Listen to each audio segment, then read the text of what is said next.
Olá, sejam todos muitíssimo bem-vindos em mais esta apresentação do nosso Conversa com Orley, o nosso bate-papo semanal, quando conversamos com empresários, com gente que faz o progresso de toda essa região de Minas, progresso do nosso país, por que não?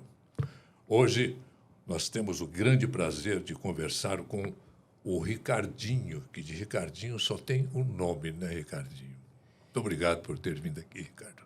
Olha aí, obrigado pelo convite. É um prazer participar dessa história tão linda. Eu acho que a gente vai poder fazer várias ligações sobre a sua história, a história da nossa família, da nossa empresa. Então, muito obrigado e, de novo, parabéns pela linda história que você construiu ao longo dos anos. Mas agora nós vamos falar sobre a sua história, a história da sua família, Ricardinho.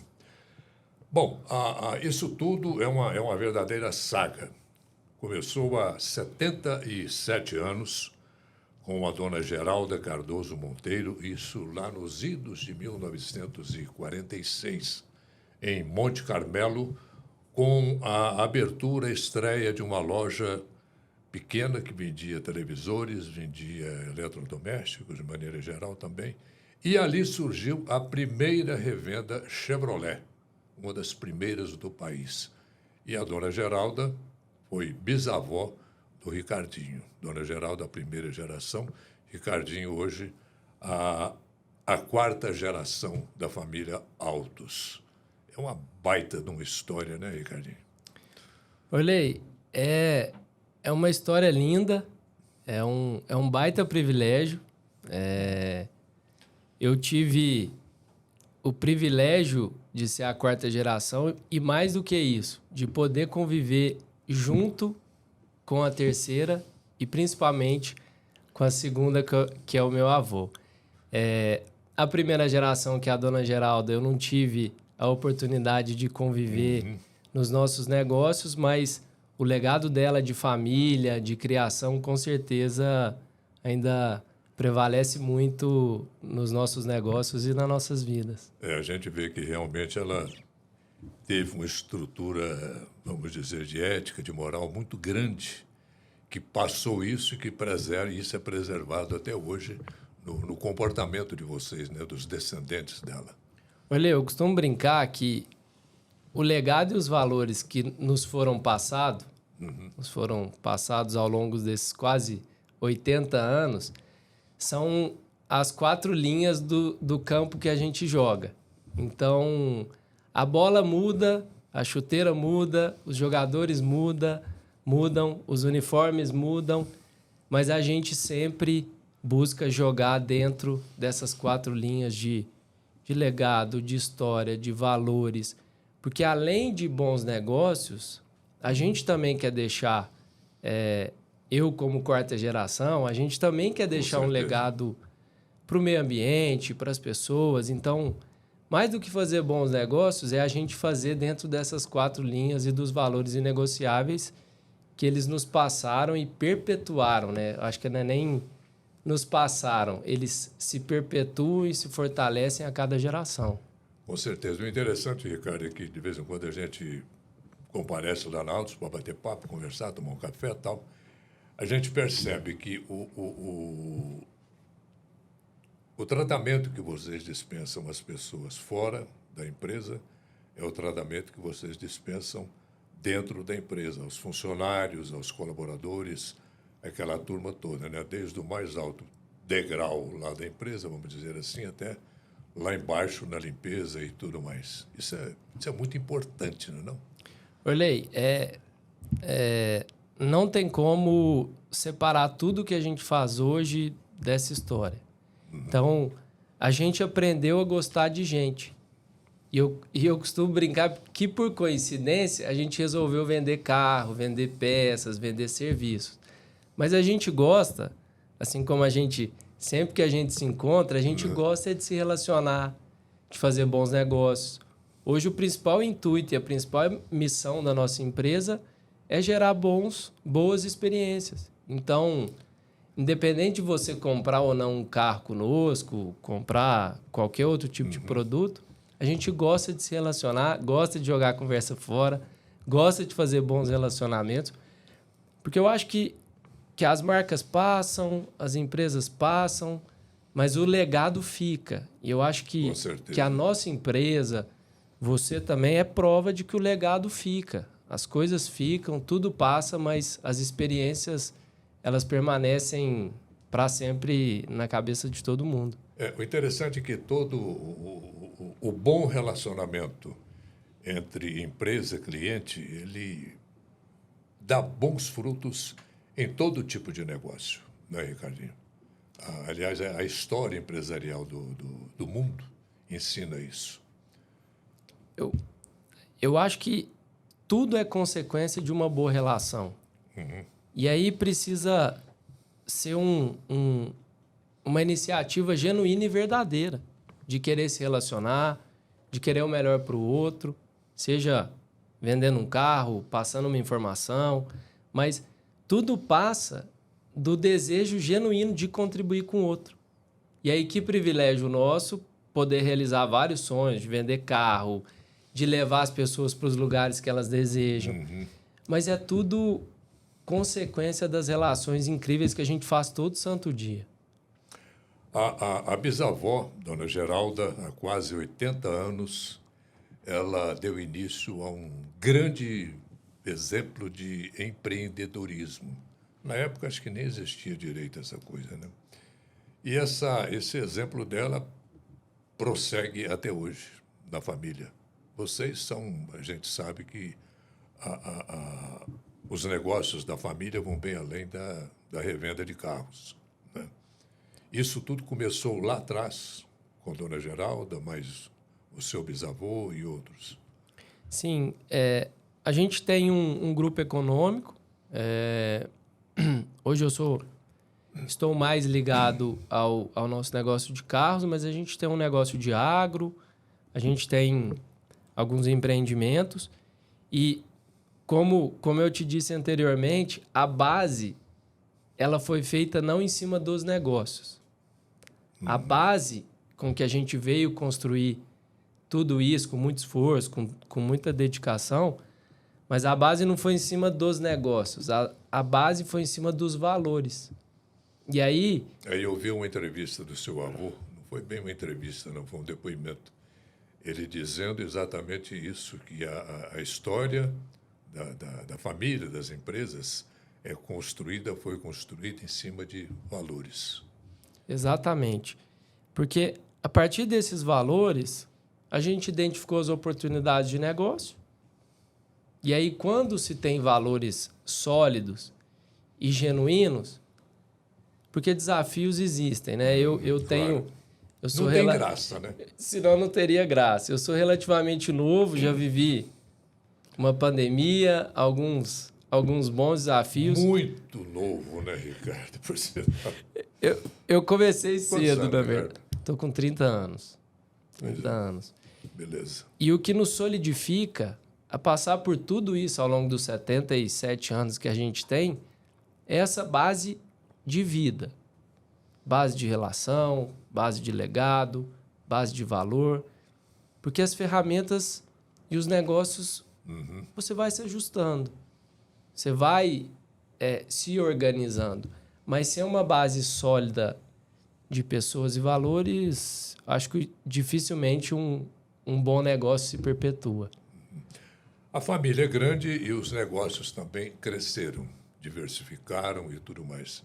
Eu me lembro de uma conversa com o Ricardo, seu pai, um tempo atrás aí, a gente comentando, ele falou, Orley, a empresa era relativamente pequena, não era nem perto do que é hoje, e a família foi crescendo e a empresa foi crescendo também.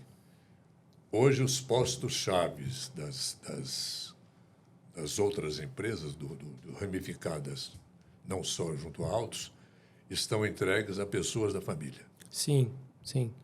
Hoje as nossas operações todas são tocadas por alguém da família. É um negócio familiar na raiz do negócio mesmo. É porque é tudo interesse, né? Interesse são os primos, são os tios, cada um tomando conta de um negócio que é de todos. Sim, Isso, sim. né? E a gente tem feito um trabalho muito bacana, Orley, que a gente tem o privilégio de ser uma empresa familiar, coisa que nem todos têm. E a gente tem a condição de ser uma empresa familiar profissionalizada. Então, a gente vem, ao longo de todos esses anos, buscando evoluções e melhorias e profissionalização, porque a gente acredita que se a gente conseguir juntar esse benefício que nem todos têm, de ser uma empresa familiar, com as boas práticas de gestão, de mercado que as outras empresas têm, a gente passa a ter um diferencial competitivo muito grande que pode alavancar aí os nossos próximos 15, 20, 30 e, quem sabe, os próximos 70 anos. Você é recém-casado, né? A gente estava conversando ali, quem sabe a quinta geração já está aí quase que aparecendo. Essa conversa já faz parte dos meus bate-papos com a minha esposa. Tenho 50 dias de casado, mas eu brinco que eu me comprometo a passar o que há de bom na nossa empresa, assim como meu pai fez comigo. Então, como seu avô fez com seu pai, seu bisavô fez com seu avô e tudo mais. E foi o pessoal pergunta, Ricardo, como que você foi trabalhar? Eu falei, cara, a minha contratação começou em casa. Primeiro, a empresa nunca foi um concorrente. O meu pai sempre esteve nos meus campeonatos de futebol, nas apresentações de Dia dos Pais. Provavelmente ele perdeu algumas noites de sono, mas eu não vi. A partir daí, a gente começou a conviver na empresa, então eu brincava no estoque de peça, no meio dos carros. Então, para mim, foi muito natural, um lugar em que eu brincava e meu pai gostava, foi muito natural eu ter o desejo de me qualificar, né? Primeiro, e posteriormente ter o privilégio de dar continuidade nesse pequeno legado aí de quase 80 anos. Pequeno, hein? E quer dizer, você aprendeu a lidar com o negócio, aprendeu o negócio automóvel. Sim. Como eu tenho falado, antes a gente aprendeu a se relacionar com esse negócio. Então, me relacionei e brinquei e convivi com todos que trabalhavam com a gente. E de verdade, assim, a gente tem gente lá com 30, 35 anos de casa e eu tenho 30 anos de idade. Legal. Então, eles são prova de que eu me relacionei com essas pessoas, conheci, fizemos boas relações e aí, posteriormente, veio o interesse. Você não caiu de paraquedas no negócio? Não. Eles, inclusive, eu sou muito grato em relação a isso porque eles facilitaram, viu, Orley? E eu acho que foi justamente... Sempre que eu precisei. Eu acho que foi justamente por essa entrada. Eles me conheceram antes como o Ricardinho brincando na empresa. Sei.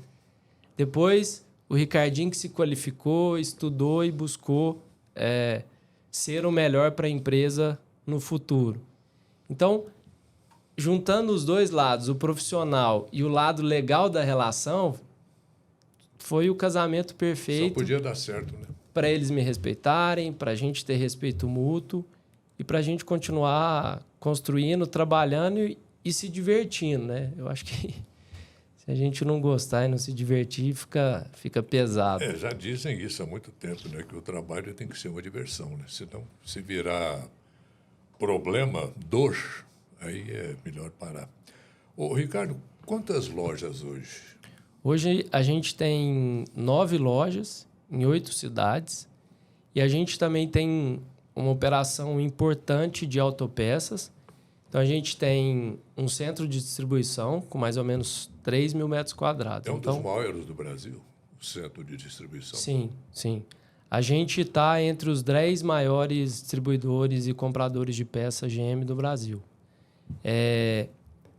Falando em e-commerce, por exemplo, a gente está entre os top 3 de maiores vendedores de autopeças na internet hoje, no Mercado Livre. Então, são os formatos diferentes de vender que a gente precisa estar atento. E aí volta para o princípio do desejo genuíno de atender o cliente. Legal. Há 5, 6, 7 anos atrás, o cliente não queria comprar uma peça na internet. Hoje, ele gosta, procura e espera comprar a peça na internet e a gente trabalha para poder atender ele em mais esse canal também. Tem mais segurança, né? Mais conforto também, né? A gente vê São movimentos. Ainda tem aquela pessoa que ainda gosta de ir na loja, de ver a peça. É o tradicional, né? É o tradicional. Aí tem gente que gosta de comprar e levar, tem gente que gosta de trocar nas nossas oficinas, tem gente que gosta de comprar sem encostar em lugar nenhum e receber em casa. E aí o nosso desafio é justamente como atender da melhor forma possível em tantos canais que até então não existia, né?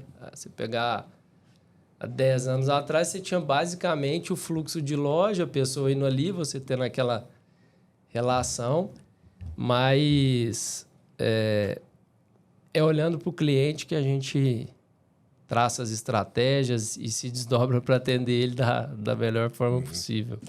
A base das lojas, a base do negócio de vocês, automóvel, Patrocínio, Monte Carmelo, Uberlândia. A gente tem uma base administrativa, que é em Uberlândia, mas a nossa base sentimental e amorosa eterna fica em Monte Carmelo. Não tem como a gente desvincular. Até uns 3 anos atrás, antes da pandemia, a gente fez questão de fazer um encontro com o time comercial nessa ocasião, e a gente levou eles em Monte Carmelo. Pessoal, vocês escutam a gente falar muito de Monte Carmelo, que começou aqui. Então, essa é Monte Carmelo, essa é a cidade que a gente começou, aqui que a gente começou. É onde está o umbigo, né, da empresa. É isso. E é aquela chama sentimental que a gente precisa para alimentar essa chama administrativa, de gestão. E aí esse equilíbrio, para mim, é um diferencial gigantesco perante as outras empresas. A tecnologia, o Ricardinho, como é que a empresa lida com essa questão da tecnologia? Está acompanhando direto? Porque tecnologia é uma coisa muito dinâmica, né? Muda de hora em hora, né? Sim. O nosso principal papel hoje é como que a gente, como família, como os representantes dessa empresa, como que a gente cria um ambiente mais aberto à inovação e tecnologia possível.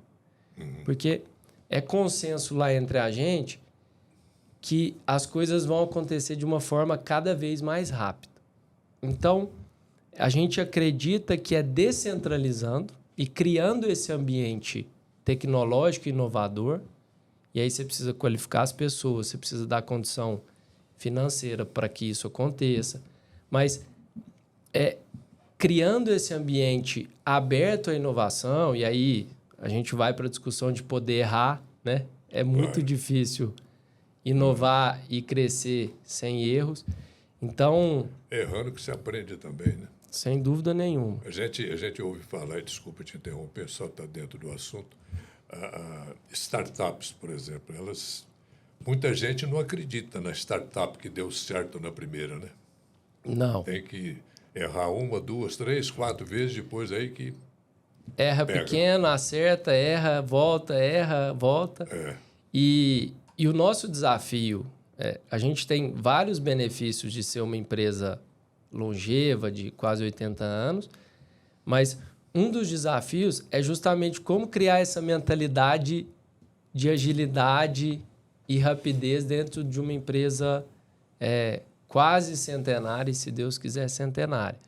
Então, é dando essa condição e essa agilidade e tendo sempre muita gente boa que a gente vai continuar inovando para atender melhor o cliente, como o exemplo do e-commerce que eu te citei aqui, que até 4, 5 anos atrás não representava quase nada do nosso negócio e hoje é uma grande fonte de receita para a gente. Logo, logo vamos começar a comprar automóvel também pela internet, né?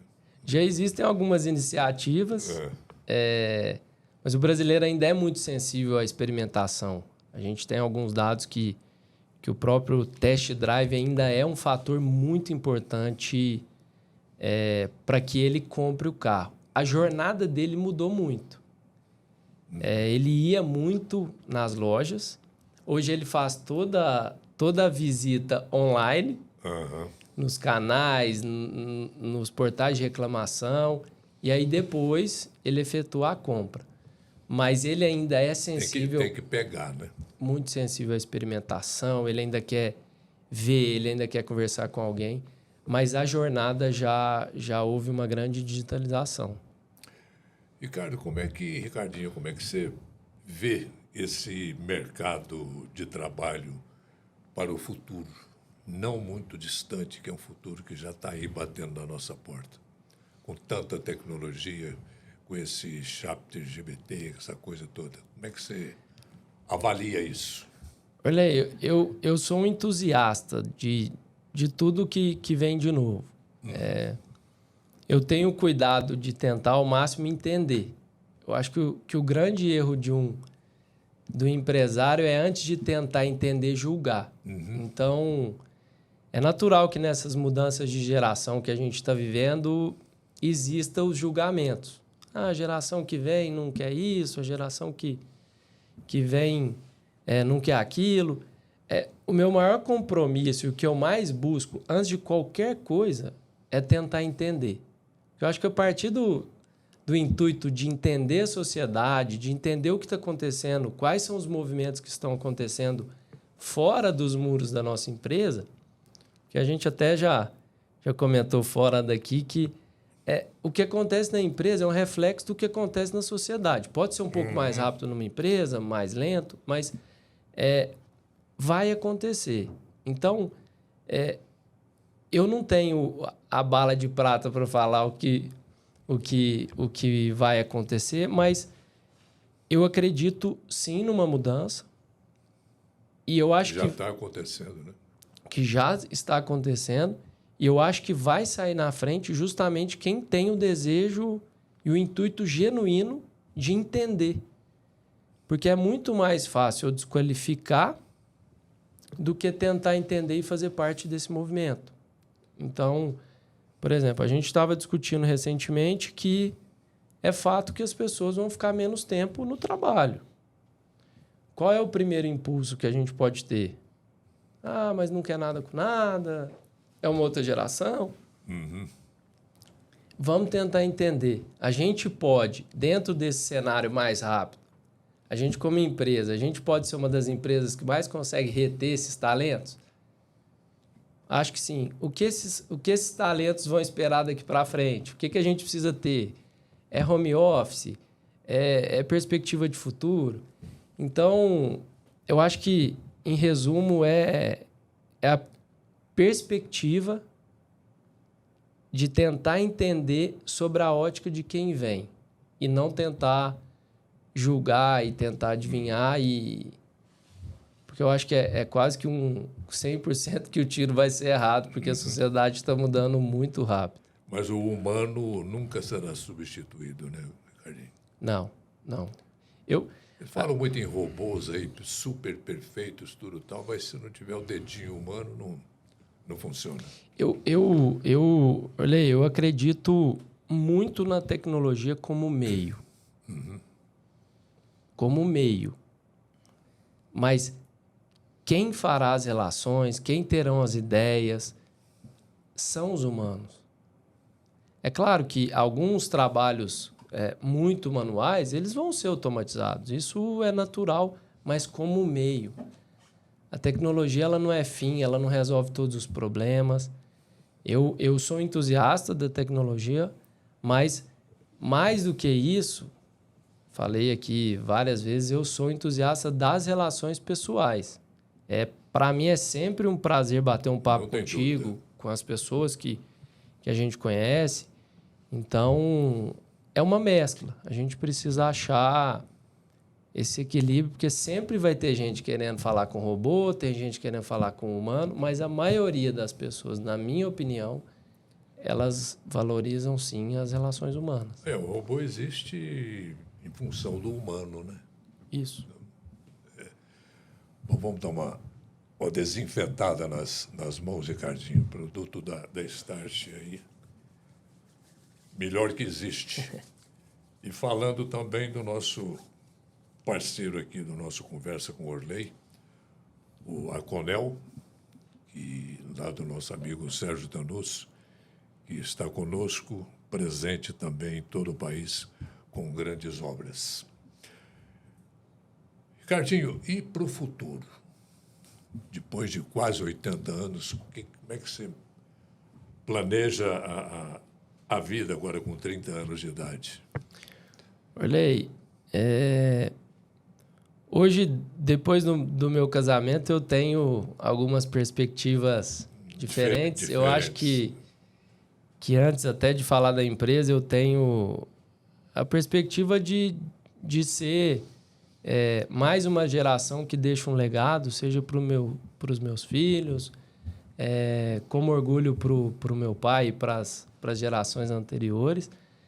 E a título de empresa, uma visão de futuro um pouco mais estruturada e profissionalizada, que é normal, são evoluções das gerações, e com um senso de responsabilidade e privilégio de participar disso tudo muito grande. Eu ainda acredito muito no nosso modelo de negócio, de concessionária. Muito se discute sobre o carro elétrico, sobre o carro voador, enfim. Mas é uma realidade um pouco distante ainda de nós, brasileiros. Sim, sim, Ricardinho? sim. Mas eu acredito que tendo bons valores, boa gestão, independente do tipo de carro que você está vendendo, eu acredito que você vai ter bons clientes, você vai ter boas relações e você vai continuar tendo um negócio rentável e que, além de rentável, deixe boas coisas sociais, ambientais, todas essas coisas que a gente vem discutindo nesses últimos anos. Muito bom. Ricardinho, foi um prazer muito grande. O microfone está à sua disposição para as suas considerações finais, que ainda tenha. Fica à vontade. Não, basicamente agradecer, de verdade. Falou que hoje era para falar da nossa história, da história da nossa família, mas é impossível não fazer uma ligação da sua história, se você me permite, com a história da nossa empresa. Porque parte de falei isso várias vezes, de um desejo, uma vontade genuína de fazer alguma coisa. Então, a gente, como empresa, é a prova disso, do desejo genuíno de atender as pessoas, de gerar bons negócios. E aí, o meio foi vender carro, seja pela internet, pessoalmente, assim como você, do desejo genuíno de compartilhar a informação. E aí... São muitas histórias, né, Ricardo? Prova de inovação e tecnologia são os vários meios, e esse meio que a gente está aqui hoje é mais um meio do desejo genuíno de compartilhar a informação. Então, muito obrigado pelo convite. É um prazer. Prazer é todo nosso, Ricardo. Conversar contigo sempre. E eu estou sempre à disposição e é um orgulho ter marcado o nosso nome aqui do nosso grupo, da nossa família, no Conversa com Orley. Obrigado mesmo. Muito obrigado a você, Ricardinho. Abraço ao seu pai e a todos lá. Bom, encerramos mais este Conversa com Orley. você pode nos acompanhar através do YouTube e em nossas redes sociais, Spotify, Instagram e tudo mais. Até a próxima. Obrigado.